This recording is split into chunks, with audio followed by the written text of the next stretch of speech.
ಮತ್ತೊಮ್ಮೆ ಕೂಡ ಇಲ್ಲಿ ಎಲ್ಲರ ಒಂದು ಗಮನಕ್ಕೆ ಬರಲಿ ಅಂತೇಳಿ ನಾನು ಪ್ರಸ್ತಾಪ ಮಾಡ್ತಾ ಇದ್ದೀನಿ ಗುರುಗಳೇ. ಈಗ ಗ್ರಾಮ ಪಂಚಾಯತಿನಲ್ಲಿ ರಿಸರ್ವೇಷನ್ ಇಟ್ಬಿಟ್ಟಿದ್ವಿ, ಮೆಂಬರ್ಗೂ ಇಟ್ಟಿದ್ದೀವಿ, ಅಧ್ಯಕ್ಷರಿಗೂ ಇಟ್ಟಿದ್ದೀವಿ, ಉಪಾಧ್ಯಕ್ಷರಿಗೂ ಇಟ್ಟಿದ್ದೀವಿ, ತಾಲೂಕ್ ಪಂಚಾಯತಿಲೂ ಇಟ್ಟಿದ್ದೀವಿ, ಸದಸ್ಯರಿಗೂ ಇಟ್ಟಿದ್ದೀವಿ, ಅಧ್ಯಕ್ಷರಿಗೂ ಇಟ್ಟಿದ್ದೀವಿ, ಉಪಾಧ್ಯಕ್ಷರಿಗೂ, ಜಿಲ್ಲಾ ಪಂಚಾಯತಿಲೂ ಇಟ್ಟಿದ್ದೀವಿ. ಅದೇ ಥರ ಹಿಂದುಳಿದವರಿಗೆ ಯಾಕೆ ರಾಜ್ಯ ವಿಧಾನಸಭೆಗೆ ಮತ್ತು ಲೋಕಸಭೆಗೆ ತರಬಾರ್ದು?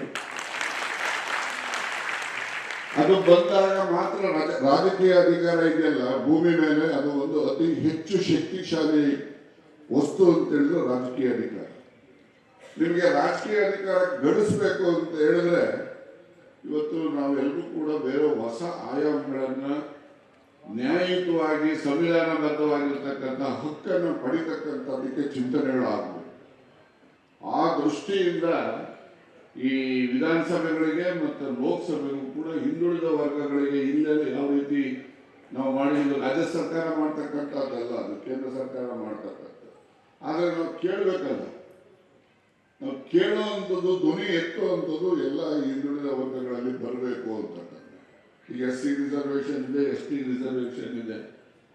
ವಿಧಾನಸಭೆ ಮತ್ತು ಲೋಕಸಭೆಗೆ ಹಿಂದುಳಿದ ವರ್ಗಗಳಿಗೆ ರಿಸರ್ವೇಷನ್ ಇಲ್ಲ. ಅದು ಬರೋವಂಥದಕ್ಕೆ ನಾವೆಲ್ಲ ಹೋರಾಟ ಮಾಡಬೇಕು ಮುಂದಿನ ದಿನಗಳಲ್ಲಿ ಅಂತೇಳಿ ನನ್ನ ಒಂದು ಸಲಹೆ.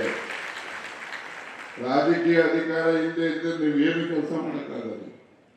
ಬಂಗಾರಪ್ಪವ್ರು ಹೇಳೋರು, ನಾನು ಮುಖ್ಯಮಂತ್ರಿ ಆಗ್ಬೇಕಣೆ ಅನ್ನೋರು. ಈ ಮಂಚದಲ್ಲಿ ಏನು ಕೆಲಸ ಮಾಡೋಕ್ಕಾಗ್ತದೆ? ಮುಖ್ಯಮಂತ್ರಿ ಆದರೆ ನನ್ನ ಏನು ಚಿಂತನೆ ಇದೆ ಅದನ್ನು ಜಾರಿ ಮಾಡಬಹುದು.